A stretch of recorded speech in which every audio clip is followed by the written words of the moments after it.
Em vídeos anteriores vimos os casos de países como Venezuela e Argentina, países que já desfrutaram de muita prosperidade, mas que infelizmente hoje vivem uma realidade bem diferente.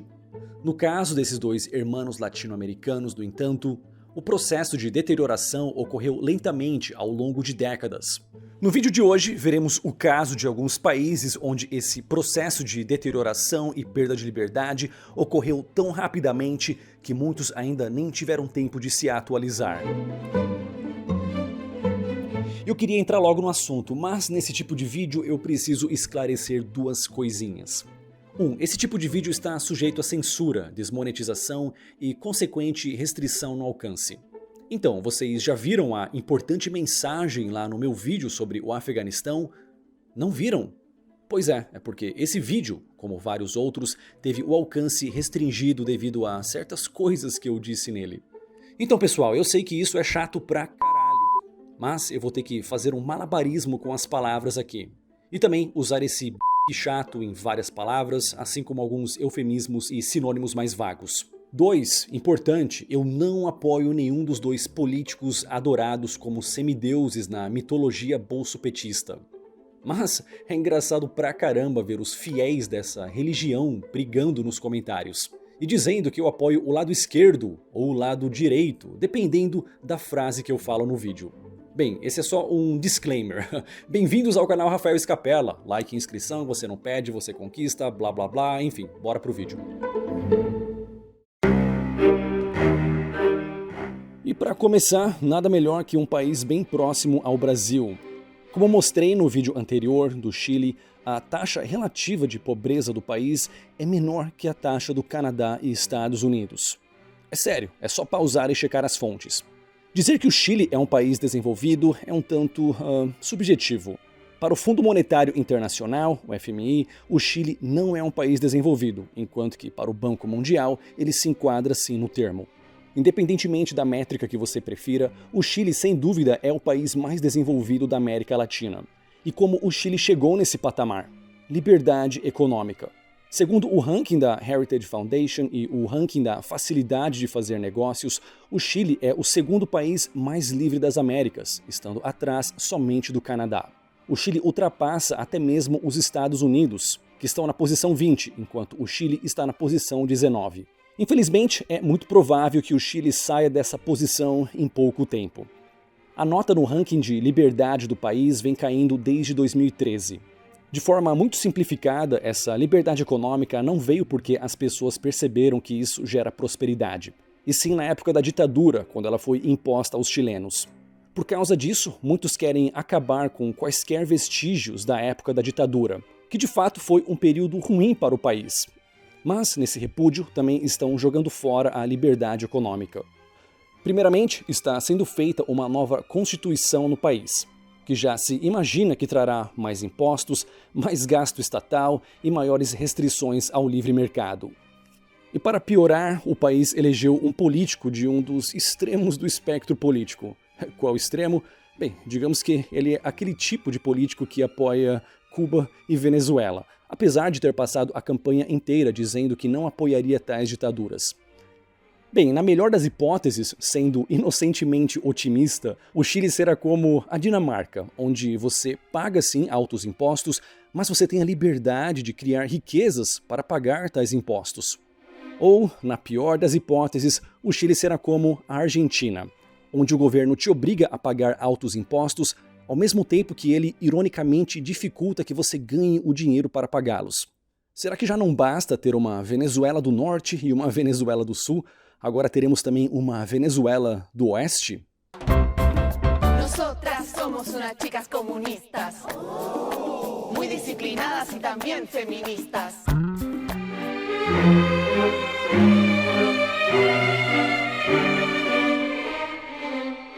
Antes de falar da Áustria, é importante esclarecer algumas coisinhas. Eu já me vacinei, até porque eu não poderia estar viajando sem ter me vacinado, e eu até sugiro que você faça o mesmo. E antes de ser vacinado, eu fui infectado com a Covid. E não foi nada agradável. O negócio existe e temos que tomar cuidado. Agora, entre acreditar na vacina e ser favorável a prender quem não se vacinou, ou vacinar a população à força, existe um abismo enorme de diferença. Infelizmente, isso é o que vem ocorrendo na Áustria. A partir de fevereiro de 2022, as vacinas serão obrigatórias para todos os cidadãos austríacos. A partir desse mês, qualquer austríaco que não esteja vacinado vai pagar uma multa de 600 euros. E caso você seja descoberto como não vacinado e sem ter pago a multa, ela sobe para 3.600 euros. E caso ainda se recuse a se vacinar, ela pode subir para 7.200 euros. Ou seja, o preço de um carro. Ademais, pessoas não vacinadas estão proibidas de entrar em locais não essenciais, como restaurantes e hotéis. Além disso, o governo austríaco está planejando obrigar empresas a demitir funcionários não vacinados. O autoritarismo do governo austríaco ficou tão grande que Herbert Kickl, o líder do partido austríaco, disse que, de hoje em diante, a Áustria é uma ditadura. Quem imaginaria que o país que foi o berço da Escola Austríaca de Economia, com contribuições inestimáveis à liberdade de diversos países, hoje estaria se tornando um Estado autoritário? Eu fico muito triste em ouvir sobre o que está acontecendo lá. E falo sério, eu já passei pela Áustria há 2 anos e eu até fiz um vídeo aqui no canal sobre Viena, que na época havia sido eleita a melhor cidade do mundo para se viver. O Palácio de Schönbrunn, em Viena, é um lugar inspirador que eu adoraria visitar novamente.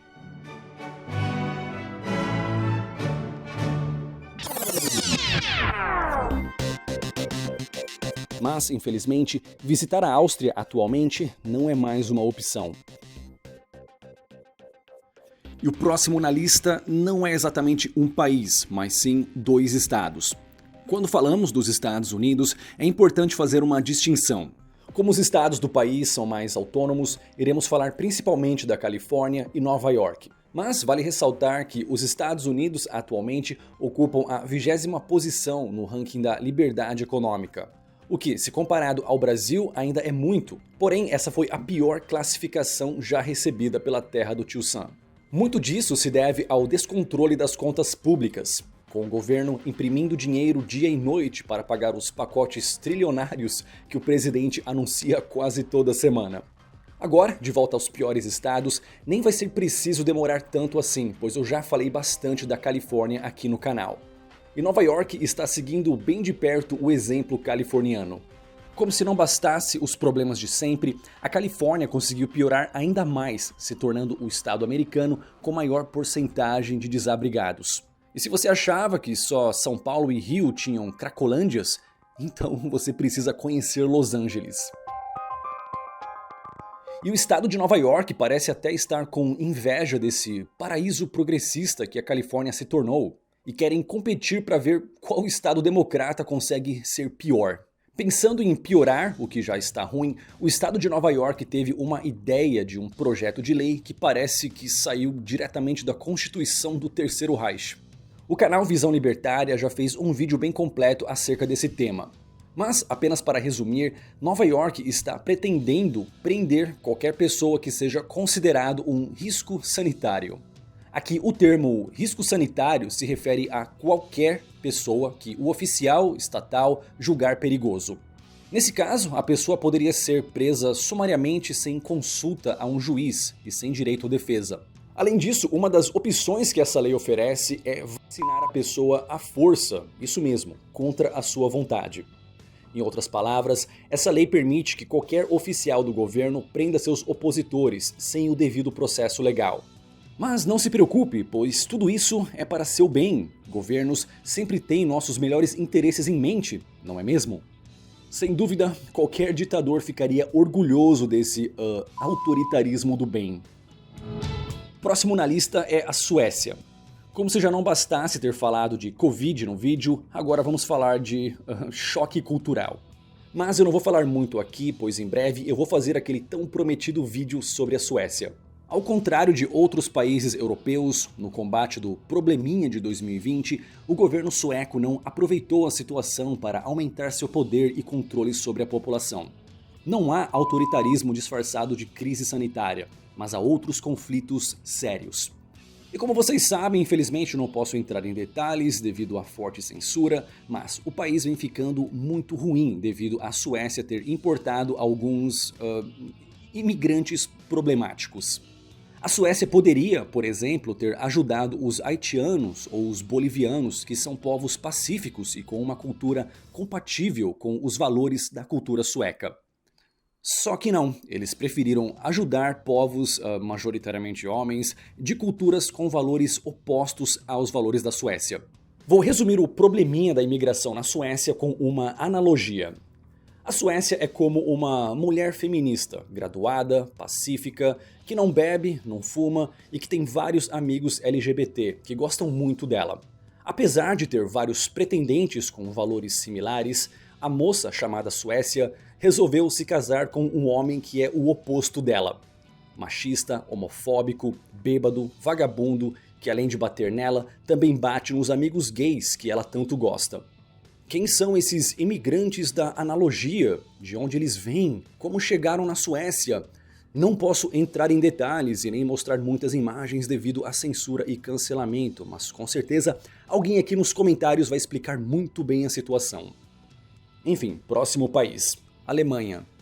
A Alemanha conseguiu uma proeza muito acima das demais.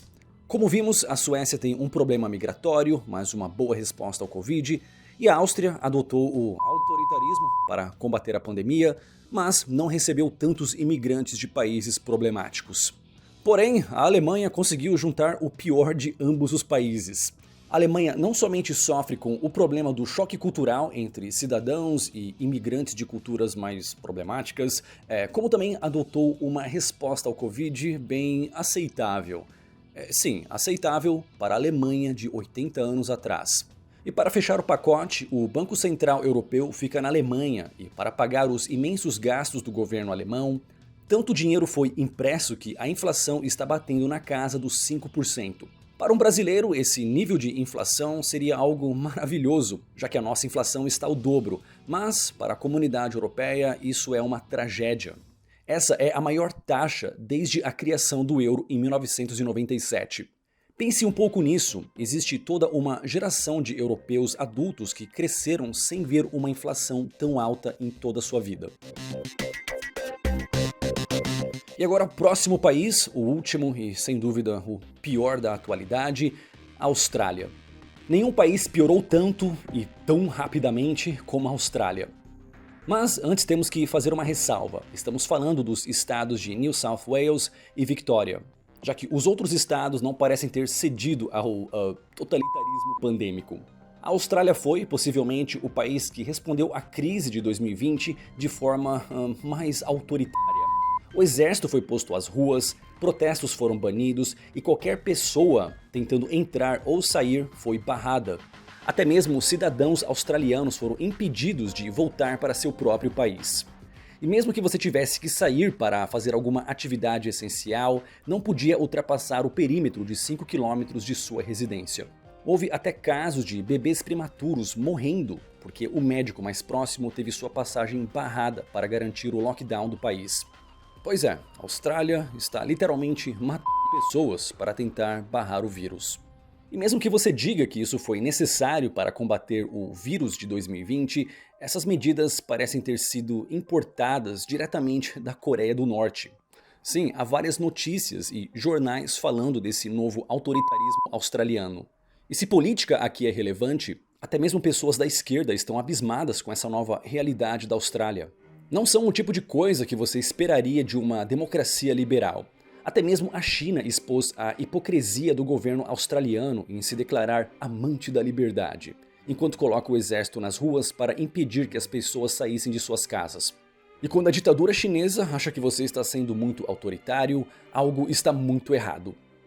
Mas você deve estar se perguntando, essas medidas não são inconstitucionais? Sim, elas são inconstitucionais, porém a Suprema Corte australiana jogou fora todas as liberdades individuais de seus cidadãos, com o pretexto, com a tentativa de conter o avanço da pandemia. Isso obviamente já está trazendo diversas consequências negativas para o país. Primeiramente, o PIB per capita caiu mais de 6% apenas no segundo trimestre de 2020. E de lá para cá, a coisa não melhorou. Essa queda na economia do país também está afetando o capital do país. Pense um pouco, quantas empresas multinacionais australianas você conhece? Quando foi a última vez que você comprou um produto australiano? Internacionalmente, a Austrália sempre foi vista como um local para proteção de patrimônio. Digamos que você seja um americano muito rico. Onde você vai colocar seu dinheiro? Você não vai querer deixar todo o seu dinheiro em um lugar só. Então você estaria procurando um país seguro e estável. Em países como Venezuela ou Brasil, há sempre o problema de aparecer algum político de vez em quando e confiscar todo o seu dinheiro. Ditaduras socialistas da Ásia não são uma opção e o Japão está estagnado há décadas. A Europa seria uma boa opção, mas com toda essa controvérsia do Brexit, pode não ser mais um lugar tão seguro assim. E se você já vive nos Estados Unidos, colocar seu dinheiro onde você já está é duplamente arriscado. Até por eliminação, a Austrália sempre atraiu investimentos estrangeiros em busca de uma diversificação com segurança. E de fato, até bem recentemente, ela desempenhava esse papel com maestria. Enquanto recebia investimentos estrangeiros, o país gerava empresas de extração mineral e vegetal e obras de infraestrutura. Mas quem iria investir em um país que não permite nem mesmo que seus investidores entrem para verificar a alocação de seus recursos? Por causa disso, pessoas e capitais estão fugindo do país em uma taxa recorde. Além disso, as maiores exportações da Austrália após recursos naturais são educação e turismo. Eu sei que chamar esses ramos de exportação pode soar meio estranho, mas pense nisso no sentido de para onde seu dinheiro flui. Se as pessoas vão para a Austrália para estudar ou visitar, então elas estão tirando dinheiro de seu país de origem e levando para a Austrália. Mas como seria possível receber estudantes e turistas se todas as fronteiras do país estão fechadas? Para piorar a situação, é muito possível que a Austrália perca seu título de país desenvolvido. O FMI tem 4 critérios para determinar o nível de desenvolvimento de um país. 1. Alto PIB per capita. 2. Alto nível de indústrias. 3. Variedade de exportações. E 4. Sistema financeiro integrado e com economia global. O primeiro e último critério a Austrália ainda mantém com uma certa facilidade, mas o ramo de indústria do país está muito defasado por causa dos altos impostos cobrados. Mas o pior de tudo é a variedade de exportações. Com o fechamento do fluxo de pessoas, mais da metade das exportações da Austrália são compostas de minérios. E caso haja uma queda no valor dessas commodities, podemos ver o mesmo que aconteceu com o Brasil durante o governo Dilma, só que dessa vez na terra dos cangurus. É óbvio que houve e ainda há uma crise sanitária na Austrália e no mundo. Ninguém está sugerindo que a Austrália deveria ficar de braços cruzados ou que o vírus de 2020 não existe. É claro que não. A palavra-chave aqui é o exagero. Entenda, até pessoas que ficam doentes e até morrem por overdose de remédios. Remédios cujo intuito é salvar o paciente podem até matá-lo se a dose for exagerada demais. E é isso que está acontecendo no leste da Austrália, uma overdose de medidas autoritárias, que a curto e longo prazo vão fazer muito mais mal do que bem para o país. Eu morei na Austrália por alguns anos e tenho vídeos sobre o país aqui nos meus 2 canais. O país era excelente e Melbourne, onde eu morei, ficou por vários anos consecutivos no topo da lista das cidades com melhor qualidade de vida do mundo. É triste reassistir esse meu vídeo de 2014 e ver o quanto a Austrália, especificamente Melbourne, mudou para pior. Até parece que a Austrália está voltando às suas origens de colônia penal. Falando nisso, aqui está uma frase do sábio poeta australiano Clive James. O problema com os australianos não é que muitos deles são descendentes de prisioneiros, mas sim que muitos deles são descendentes de carcereiros. Aqui estão 2 vídeos relacionados, esse aqui que foi censurado sobre a crise migratória que se aproxima, ou esse outro aqui sobre a bizarra religião da Coreia do Norte. Até o próximo vídeo.